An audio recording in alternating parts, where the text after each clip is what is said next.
Hello friends, welcome to दिमागी investors. दोस्तों, आज की जो सबसे लेटेस्ट न्यूज़ है और जो सबसे बिग न्यूज़ है वो है एक बैटरी स्टॉक के बारे में, जो कि है अमारा राजा। तो यदि आप गूगल पे अमारा राजा देखते हैं तो you will find lots of news, जिसमें से आप देखेंगे कि कैरियोस एयरवीएल holding likely to sell entire 40% stake in Amara Raja bye block deal. आप देखेंगे अमारा राजा का शेयर जो है वो 6% गिर गया। अमारा राजा का शेयर 6% गिर गया।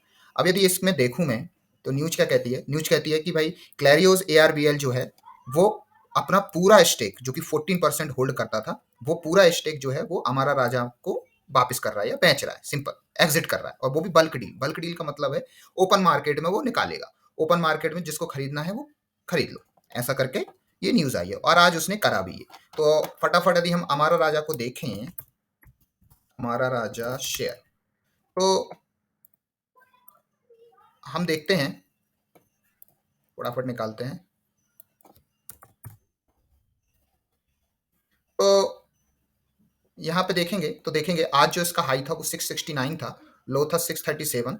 और यदि मैं वन डे का देखूं तो वन डे का ये निकल के आता। तो यहाँ पे देखेंगे कि आते ही इन्होंने अपना बल्क डील में माल निकाला। ये देखिए आप, ये देखिए, ये देखिए, यहाँ से ये बल्क डील में इसलिए माल निकाला और उसके बाद कंटिन्यूसली ये माल निकलता गया। बट एक जो इंटरेस्टिंग चीज़ है जिसकी वजह से मैं ये वीडियो बना रहा हूँ, मैं आपको दिखाना चाहता हूँ कि क्या ये नेगेटिव न्यूज़ है या ये बस एक न्यूज़ है। क्या इस न्यूज़ का हम बेनिफिट उठा सकते हैं? और न्यूज़ छोड़िए, क्या ये जो डाउन साइड हुई है, क्या इसका भी हम बेनिफिट उठा सकते हैं या बेनिफिट उठाना चाहिए ही नहीं? इसकी हम चर्चा करेंगे। तो सबसे पहले तो इसके फिगर्स देख लेते हैं, फिगर्स क्या कहते हैं। हमारा राजा का यदि आप देखेंगे तो अराउंड अराउंड 461 का इसने लो लगाया था, जो कि अभी अराउंड अराउंड 642 चल रहा है। कब चल रहा है? जब आज 6% गिरा, राइट। नीचे यदि आते हैं हम, तो हम ये देखेंगे इसका जो पीई है, प्राइस टू अर्निंग है, वो ऑन एन एवरेज, जो इसका ऑन एन एवरेज पीई रहता था, उससे यदि आप देखेंगे तो ये कम चल रहा है। ये आप देखिए, ये तो कोविड का टाइम था तो इसको इग्नोर करते हैं, बट ऑन एन एवरेज देखेंगे तो इसका पी हमेशा 18-20 चलता है, कभी 25-28 तक भी गया है।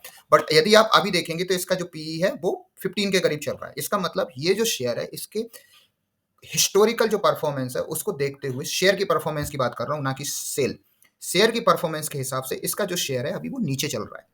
प्राइस टू बुक का भी यदि मैं बात करूं तो आप देखिए, यदि मैं 5 ईयर्स का भी निकालूं तो ऑन एन एवरेज इसका जो प्राइस टू बुक है वो 3 गुना के करीब रहता है। ये देखिए, यहाँ बीच में जब बहुत गिरा था तब 1.67 गया था, अभी 2 के करीब चल रहा है। मतलब ये भी लो पे चल रहा है अभी। अब मोस्ट इंटरेस्टिंगली कुछ चीजें फिगर्स पे ध्यान देते हैं। अब यदि हम इसका ये देखिए, तो अब आप इससे आप समझ गए होंगे मैं क्या कहना चाह रहा हूँ। 4 करोड़ टोटल वॉल्यूम आया, और टोटल वॉल्यूम में आप देखिए 3 करोड़ लोगों ने भाई साहब डिलीवरी ले ली। 68% लोगों ने डिलीवरी ले ली। मतलब आप समझ रहे हैं क्या हो रहा है। कुछ लोगों ने इंट्राडे करा होगा, लेकिन ऑलमोस्ट जितना शेयर बिका, पूरी की पूरी जो झोली है वो भर ली गई है। ये पहला प्रूफ है कि इसको कैसे लोगों ने अपॉर्चुनिटी की तरह निकाला। अब आप ये देखिए, इससे पहले करीब करीब डिलीवरी 61-66 हो रही थी, लेकिन आज तो भाई डिलीवरी कम होनी थी, या आज तो और गिरना था, बट डिलीवरी आप देखिए 68% आ रहा, वो भी वॉल्यूम 3 CR के करीब था। वो होना था बिकॉज 14% स्टैक जो है वो एक्सचेंज हुआ है। अब थोड़ा और फिगर्स पे जाते हैं। आप देखेंगे कंपनी की जो सेल्स है वो कंटिन्यूस इंक्रीज हो रही है, तो यहाँ पे कोई प्रॉब्लम नहीं है। प्रॉफिट देखेंगे, प्रॉफिट कंटिन्यूस इंक्रीज हो रहा है, कोई प्रॉब्लम नहीं है। अर्निंग पर शेयर देखेंगे, कंटिन्यूस इंक्रीज हो रहा है। बुक वैल्यू पर शेयर देखेंगे, कंटिन्यू इंक्रीज हो रहा है। आरओई कम होगा बिकॉज ऑब्वियसली शेयर का प्राइस नीचे गया है पिछले 3 साल में। डेप्ट टू इक्विटी देखेंगे, लो भाई, डेप्ट जीरो। तो यहाँ पे यदि मैं पूरे के पूरे 6 के 6 पैरामीटर्स पे देखूं तो 6 के 6 पैरामीटर्स मेरे लिए पॉजिटिव में। अब बहुत इंटरेस्टिंग चीज बता रहा हूं दोस्तों, जो कि बहुत सोचने लायक है, जो कि डिसीजन दे देगी कि भाई साहब ये एक अपॉर्चुनिटी थी या नहीं थी। फटाफट जाते हैं स्क्रीनर पे और चेक करते हैं कि भैया ये जो कंपनी थी जिसने 14% स्टेक बेचा है, क्लैरियोस, इसका एक्चुअली हिस्ट्री क्या है, और प्लस ये आई कब थी एज ए इन्वेस्टर हमारा राजा में, और निकली कब।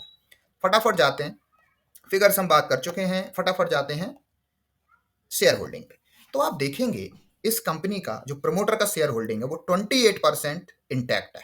मतलब प्रमोटर को बिल्कुल कहीं से भी नहीं लग रहा कि हमारी कंपनी में कहीं पे कोई प्रॉब्लम है या सेल्स को लेकर प्रॉब्लम है। अब एफआईआई की बात करें तो आप देखेंगे 1918, 21, 22, 1918, 1918 चल रहा था। बट 2022 दिसंबर में, मतलब आज से सिर्फ और सिर्फ 6 महीने पहले, मतलब 2 क्वार्टर पहले, ये जो 18% था ये हो गया था 35%। अब देखते हैं क्या था भाई कहानी।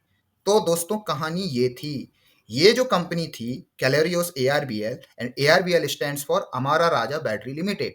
तो अमारा राजा ने क्या करा, एक जो क्लैरियोस है, अब ये क्लैरियोस के बारे में यदि आप देखेंगे तो ये एक इलेक्ट्रिसिटी फंडिंग कंपनी है। ये देखिए, powering today into tomorrow. So it's a fund group जो कि उन कंपनीज को फंड देता है या उन कंपनीज में इन्वेस्ट करता है जो कि सब्सिडरी है ब्रूकफील्ड बिजनेस की और क्लैरियोस इंटरनेशनल की।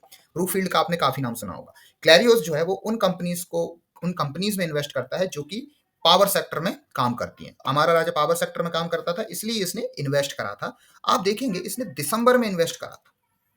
तो आप देखेंगे दिसंबर में यदि आप 18 प्लस 14 ऐड करते हैं तो वो 34 35 ही आता है। और आप एग्जैक्ट देखेंगे तो ये देखिए, दिसंबर में इसने इन्वेस्ट करा और अभी जाके जून में इसने डिसीजन ले लिया कि मुझे भाई पैसा वापस निकालना। तो दोस्तों ये इन्वेस्टमेंट नहीं कहलाता। आप यदि एफआईआई से इनकी बात करें तो इनका इन्वेस्टमेंट 2 महीने 3 महीने 6 महीने का नहीं होता है, जो कि यहाँ पे केस लग रहा है। तो मे भी इनका कुछ इंटरेस्ट हुआ होगा, इन्होंने इन्वेस्ट करा, 14% स्टेक लिया, और 14% स्टेक इन्होंने लिया कहाँ से होगा, करेक्ट, ये भी सोचने वाली बात है। तो आप ध्यान से देखिए, इन्होंने जो 14% जो लिया था वो कहाँ से लिया था, पब्लिक से लिया था, यहाँ देखिए, और कहीं और से नहीं लिया था। ध्यान से देखिए, ये देखिए, ये क्लैरियोस जो एआरबीएल होल्डिंग थी, ये देखिए, ये पहले इसका पार्ट था, फिर ये था, ये जाके फॉरेन एंटिटी में आके एज अ एफआईआई डिक्लेयर हो गई थी और वही का वही स्टॉक इन्होंने सेल कर दिया। तो ये समझ आई कहानी।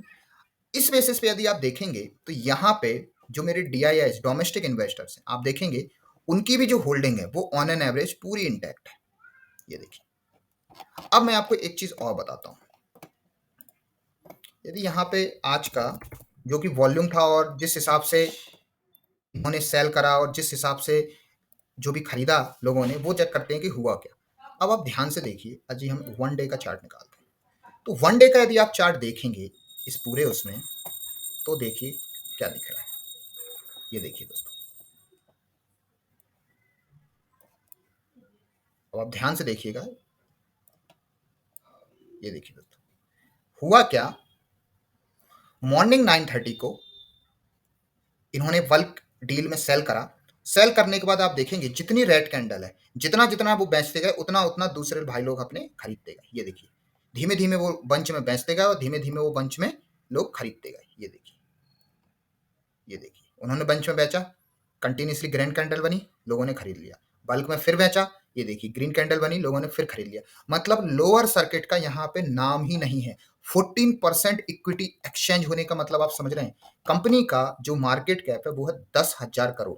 14% इक्विटी एक्सचेंज का मतलब है करीब करीब 1400 करोड़ रुपए। 1400 करोड़ रुपए की जो इक्विटी है वो एक्सचेंज हो गई है, मतलब लोगों ने लगभग खरीद ली है। इट मीन्स, इसका मतलब क्या है, इसका मतलब ये है दोस्तों कि 1400 करोड़ रुपए जो है वो रिटेल भाई तो लगा नहीं पाएंगे। 1400 करोड़ जो है वो कहीं ना कहीं डोमेस्टिक जो इन्वेस्टर्स हैं उन लोगों ने लगाया होगा, या जो बड़े एचएनआई है उन लोगों ने लगाया होगा। तो एक तो ये चीज थी। अब जो मोस्ट इंटरेस्टिंग चीज जो है, जो मैं बार बार फोकस कर रहा हूँ, वो ये कर रहा हूँ कि क्या कंपनी कहीं से भी ऐसा फील करा रही है कि कहीं पे नेगेटिव साइन दे रही है।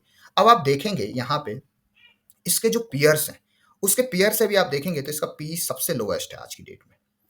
और सेल्स, जैसा कि मैंने बताया, सेल्स इसकी पूरा इंटैक्ट है।